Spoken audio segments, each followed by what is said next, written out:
자, 이번 시간에는 제목 보시는 것처럼 상가 재건축 사업에서 시행사나 시공사 선정은 관리단의 고유 업무인지 아니면 재건축 추진위원회에서도 정할 수 있는 것인지 여부에 대해서 한번 살펴보도록 하겠습니다. 실무에서 너무 자주 주시는 질문이죠. 이게 관련된 명확한 법 규정이 없기 때문에 이런 질문들을 자주 주세요. 자, 한번 제가 주신 질문부터 읽어보겠습니다. 안녕하세요 변호사님. 저는 서울 어디에 있는 상가를 재건축하기 위해 모인 구분 소유자들의 모임인 어떤 상가 재건축 추진위원회 위원장입니다. 다름이 아니고 저희가 재건축 동의서를 80% 이상 확보해서 재건축 사업을 추진하려고 하는데요. 이러한 재건축 사업을 위한 시행대행사 선정과 시공사 선정, 자금 조달 금융기관 선정 등은 집합건물법에 따라서 관리단 총회가 있어야 되는 것인가요? 아니면 저희 재건축 추진위원회에서 독자적으로 결정할 수가 있는 것인가요? 변호사님 유튜브 영상을 보니 재건축 추진위원회에서도 재건축 사업을 할 수 있는 주체가 될 수 있는 것 같아서 문의드립니다. 자, 이런 질문을 주셨습니다. 자, 여기에 대해서는 사실 답변은 간단하지만 왜 이런 답변이 나오는지 여부에 대해서 간략하게 살펴보겠습니다. 관련된 법 규정부터 보실게요. 자, 질문하신 분은 이렇게 시공사, 시행사나 자금조달기관 선정하는 것 이런 경우에도 과연 집회를 개최해야 되는지, 과연 집회 결의가 있어야 되는지 이걸 물어보시는 것이고 충분히 이런 질문하시는 것에 대해서 이해합니다. 왜냐하면 법에 명확한 규정은 없고 이런 규정만 있을 뿐이에요. 즉 재건축 결의를 위해서는 과연 집회에서 결의하도록 되어 있고 따라서 일반인 대부분은 이런 규정이 있으니까 과연 집회 결의 이외에 다른 결의, 즉 시공사 선정이나 시행사 선정이나 기타 등등 중요한 결의 역시도 집회 결의가 필요한 것으로 생각하실 수 있단 말입니다. 이걸 비난할 수 없어요. 충분히 이해가 되는 사안이에요.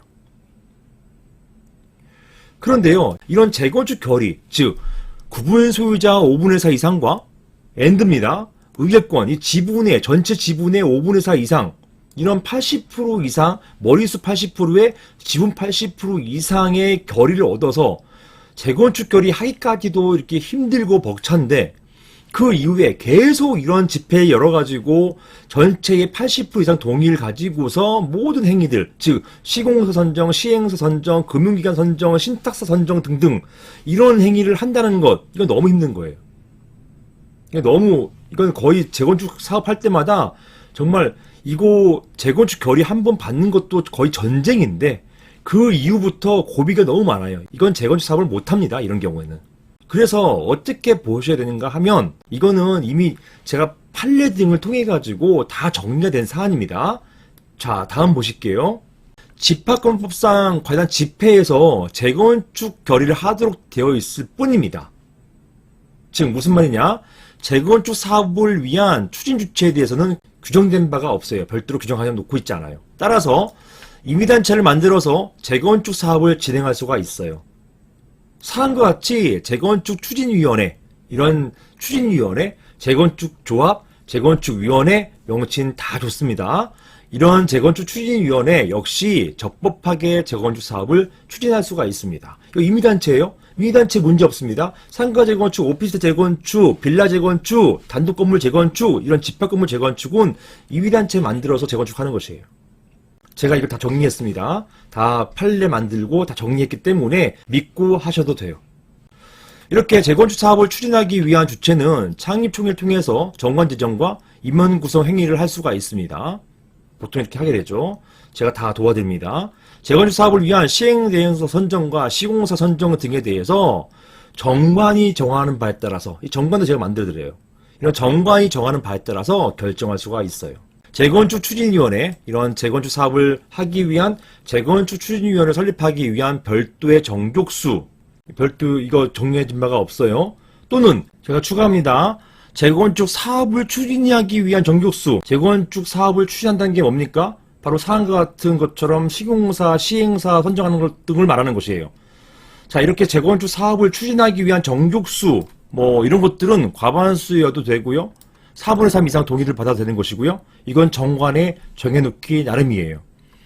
이건 별도로 정해진 어떤 기본 틀이란 게 없어요. 이런 것들에 대해서는 법률이나 어떤 원칙이 없습니다. 이것은 정관에서 정해놓은 정족수에 따르면 충분한 거예요. 그래서 제가 정관을 만들어 드릴 때 그 정관 만들기 위해서 어떤 곳은 한 30번 이상, 30회 이상 정관 수정을 해요. 왜냐하면 정관 만들 때 이런 논의를 충분하게 해야 되는 것입니다. 그래서 어떤 이런 앞으로 정관을 만들면 재건축 사업을 추진하기 위해서 이런 정족수 관련된 부분도 굉장히 중요하잖아요. 이런 것들에 대해서 어떤 것은 일반 정족수, 어떤 것은 특별 정족수, 어떤 것은 쉽게 통과하게 돼 있고 어떤 것은 어렵게 통과하게 만드는 것, 이런 것들에 대해서 정해놓기 때문에 정관에서 일단 이렇게 정해놓으면요, 그 다음부터는 이 정관에 따르면 되는 것입니다. 결론은 무엇이다? 과연 집회의 결의를 따르는 것이 아니라 이런 정관에 따라서 재건축 사업 주체, 즉 사항 같은 경우는 재건축 추진위원회잖아요. 이런 재건축 추진위원회의 정관에 따라서 결정하면 된다는 것이에요. 정관에 따라서 재건축 추진위원회에서 시공사, 시행사, 신탁사, 금융기관 선정 모두 가능하다. 이렇게 보시면 되겠습니다. 이상입니다.